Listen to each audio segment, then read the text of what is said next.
Écoute bien. As-tu déjà ressenti cette sensation? Ce moment où tout semble s'effondrer?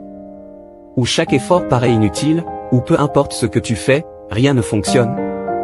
Avant d'aller plus loin, ne quitte pas cette vidéo. Parce que ce que je vais te révéler aujourd'hui pourrait complètement changer ta manière de voir les choses. La vérité, c'est que les moments de désespoir sont ceux qui révèlent les véritables gagnants. Ce n'est ni la chance, ni l'intelligence, ni le talent qui font la différence. La seule chose qui distingue ceux qui réussissent de ceux qui abandonnent, c'est leur capacité à rester motivés, même quand tout semble perdu. Dans quelques secondes, je vais te donner des méthodes radicales pour garder cette motivation intacte, quoi qu'il arrive.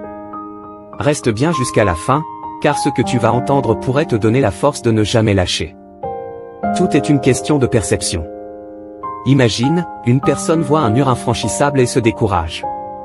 Une autre voit ce même mur comme une opportunité d'apprendre à grimper. Qui a raison? Les deux. Parce que ta réalité dépend uniquement de la façon dont tu l'aperçois. Exemple inspirant, Thomas Edison, l'inventeur de l'ampoule électrique, a échoué plus de 10 000 fois avant de réussir.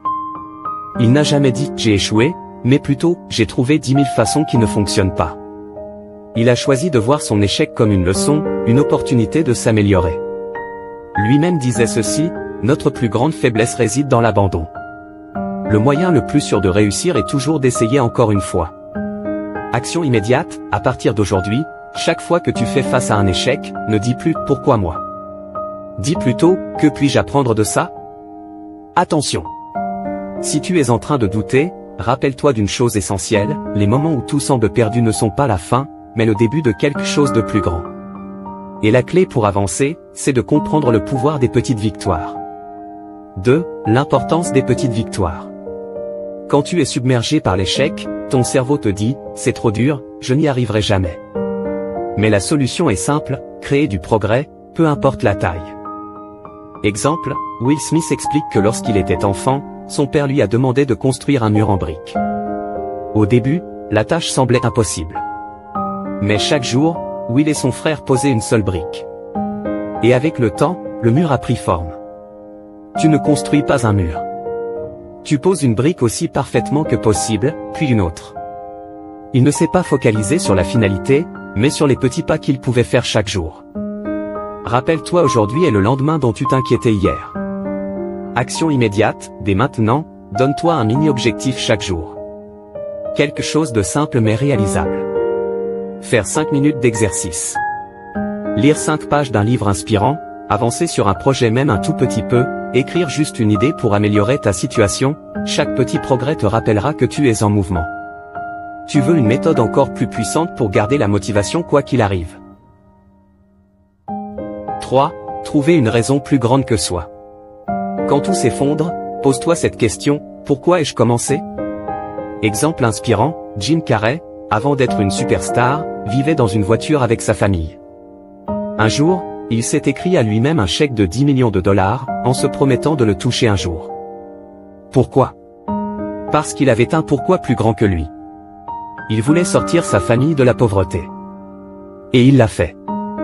La qualité de la vie d'un homme est proportionnelle à son engagement envers l'excellence, quel que soit son domaine d'activité. Nous disait Vincent Lombardi. Action immédiate, prends une feuille. Écris ton pourquoi en grand. Accroche-le sur ton mur. Relis-le chaque matin. Si ta motivation est faible, c'est peut-être parce que ton objectif n'est pas assez puissant. 4. Transformer la douleur en carburant. Les plus grands champions ne fuient pas la douleur, ils s'en nourrissent. Exemple inspirant, Stephen King a vu son premier roman, Carrie, rejeté 30 fois. Il était sur le point d'abandonner. Il a même jeté son manuscrit à la poubelle. Mais sa femme l'a encouragé à continuer. Aujourd'hui, il a vendu plus de 350 millions de livres. C'est la difficulté qui réveille le génie et nous pousse à aller loin. Chaque fois que tu ressens un échec, note ces 3 questions. 1. Pourquoi j'ai mal? 2. Comment puis-je transformer cette douleur en force? 3. Quelle action je peux poser maintenant? La douleur n'est pas un frein. C'est un moteur. Aujourd'hui, tu as 2 choix. 1. Laisser les obstacles écraser ta motivation. 2. Appliquer ces stratégies et avancer, quoi qu'il arrive. Un gagnant est juste un perdant qui a continué d'essayer. Si cette vidéo t'a motivé, abonne-toi, laisse un like, c'est totalement gratuit, et écris en commentaire, je ne lâcherai rien. Tu es plus fort que tu ne le crois.